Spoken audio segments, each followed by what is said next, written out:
जाती है और कहते हैं कि भगवान भोलेपन का होता है।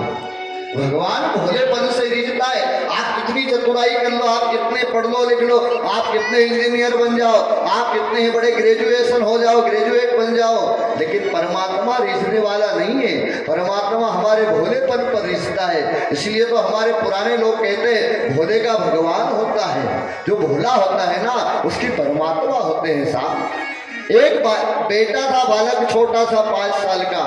गुरुजी कुटिया में बैठ करके भगवान के सामने आसन लगा लेते और आसन लगा करके भगवान के पास में रोते और रो करके अपने मुख से कहते हैं कि मैं पतित तू पतित पावन, मैं पतित तू पतित पावन। भगवान से हर बार कहते हैं कि मैं पापी हूँ और तू पाप से का उबरण करने वाला, तू पाप से उबारने वाला है। वो बेटा रोज देखता गुरुजी की सेवा को।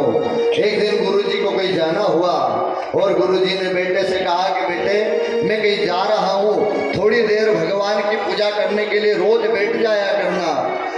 गुरुजी जैसे गए, वो 5 साल का बेटा भगवान के सन्मुख जा करके बैठा और जा करके बैठ करके भगवान से कहने लगा, हे परमात्मा मुझे कुछ आता जाता नहीं है, मैं कुछ जानता नहीं हूँ। मैं तो गुरुजी ने कहा तो भगवान के पास आकर के बैठ जाना, जैसा मैं कहता था वैसा कहते जाना, टूटी फूटी वाणी में जो भी कहना कह देना।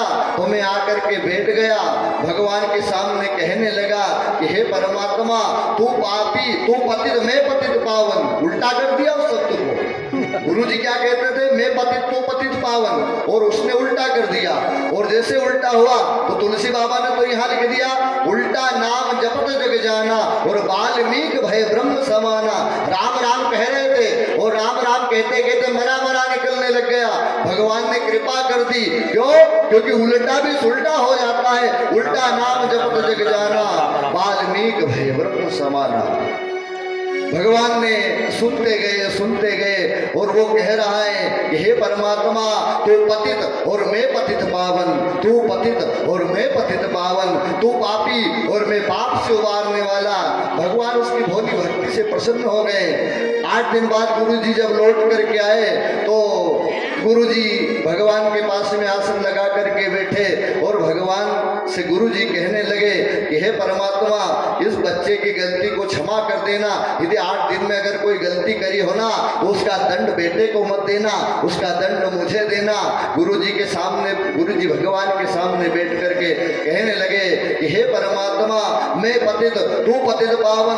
भगवान प्रकट हो गए और भगवान ने कहा कि तुम सही नहीं बोल रहे हो। उन्होंने कहा कि मैं तो सही बोल रहा हूँ परमात्मा। उन्होंने कहा कि वो जो बेटा बोल रहा था ना वो सही बोल रहा था। बेटे को बुलाया गया, बेटा तुम क्या कह रहे थे परमात्मा से, जो परमात्मा रीझ गए तुमसे। उन्होंने कहा कि गुरुजी बोल के बताओ मैं क्या बोल रहा था। उस बेटे ने कहा कि हे परमात्मा तो मैं पतित तू पतित और मैं पतित पावन, तू पतित और मैं पतित पावन। इसलिए भगवान भोलेपन पर रीझ जाते हैं। वो 5 साल की बेटी पूजन करते थे, पिताजी भोग लगाते थे, रोज देखती थी। एक दिन की बात पिताजी को तीर्थ जाना हुआ और पहले के जमाना साहब पैदल जाना आना पड़ता था और पैदल जब जाते थे तो काफी समय लगता था। आजकल तो इतने सुलभ साधन हो गए, अगर कहीं विदेश भी जाना हो ना तो बोले काय की टिकट कराओगे, बोले फ्लाइट की टिकट। फ्लाइट से सीधे विदेश निकल गए और वहां से फ्लाइट का टिकट कराया तो फिर घर आ गए। कोई समय नहीं लगता था, पहले समय में समय लगता था। वो गए गुरुजी पिताजी गए और बेटी से कहा कि भगवान को रोज भोग लगाना, भगवान को रोज ठाकुर जी के सामने जाकर के बैठ जाना और बैठ करके भोग लगा करके उसमें बिना तुलसी दल डाले भगवान को भोग नहीं लगाना। इसलिए हर घर में भोग लगाओ ना तो सबसे पहले भगवान को भोग लगाने से पहले तुलसी का दल अवश्य डालना चाहिए कि तुलसी के बिना भगवान रीझते नहीं। और राम राम सब कोई कहे ठग ठाकुर और चोर, और बिना तुलसी रीझे नहीं नटवर नंद किशोर। तुलसी का भोग लगाना। पिताजी गए हैं और उस बेटी ने भोग बनाया। क्या बनाया आज भोग में? साहब खिचड़ी बनाई और खिचड़ी थाली में रखी, उसके ऊपर एक थाली ढांक करके रखी और उसके ऊपर एक घी की बाटकी रखी और घी की बाटकी लेकर के वो परमात्मा के सामने आई है और परमात्मा से विनती करने लगी कि हे परमात्मा, मुझे बनाना जाना कुछ आता नहीं है, मैं तो अपने हिसाब से बना करके लेकर के आई हूँ। तू जैसा भी स्वाद रहे ना, इसको पा लेना। और बेटी को पता है कि परमात्मा अवश्य आकर के पाएंगे, वो उसका विश्वास है, वो उसकी भक्ति है। थाली भर कर लाई खिचड़ो, ऊपर घी की बाटकी, थाली भर कर लाई खिचड़ो, ऊपर घी की बाटकी, जी मोहारा श्याम धन, जी मावे बेटी जानकी। खिचड़ो ऊपर घी की बाटकी, थाली भर कर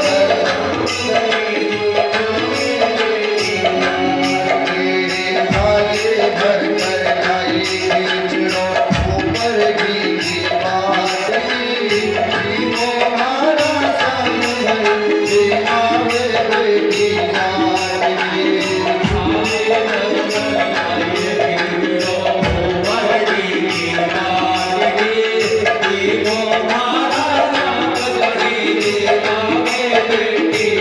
भगवान से प्रार्थना करती जा रही है और भगवान से कह रही है कि थाली भरकर खींचना लेकर के आई हूँ और उसमें देखो देखो घी की बाटकी रखी, देसी घी है, कोई मिलावट का नहीं है। आजकल डेयरी में दूध देते हैं और मिलावट का घी घर में लेकर के आते हैं। करते क्या है, जो घर का शुद्ध दूध होता है ना, वो तो डेयरी में नपा दिया, बोले कितना 7 लीटर, और घी कितना लेकर के आए, बोले 5 लीटर घी लेकर के आए और वो भी मिलावट का। थाली भर कर लाई खिचड़ो, ऊपर घी की बाटकी, थाली भर कर लाई खिचड़ो, ऊपर घी की बाटकी, जी मोहारा श्याम धनी, जी मावे बेटी जानकी, जी मोहारा श्याम धनी, जी मावे बेटी जानकी। और भगवान से कहती जा रही है कि हे परमात्मा, आज अगर तूने भोजन नहीं किया ना तो बाबा खिलाने वाला नहीं है। तो क्योंकि बाबा तो बाहर गए, कहाँ गए, बोले पुष्कर जी गए हैं। क्या करने, बोले दर्शन करने गए, तीर्थ गए हैं। यदि उनके भरोसे बैठा रहा ना तो आज भूखा ही रह जाएगा, आज खाने पीने की व्यवस्था कुछ नहीं मिलेगी और तू जब तक नहीं जिमेगा ना तब तक मैं भी नहीं जिमूंगी। बाबो मारो गाँव गयो,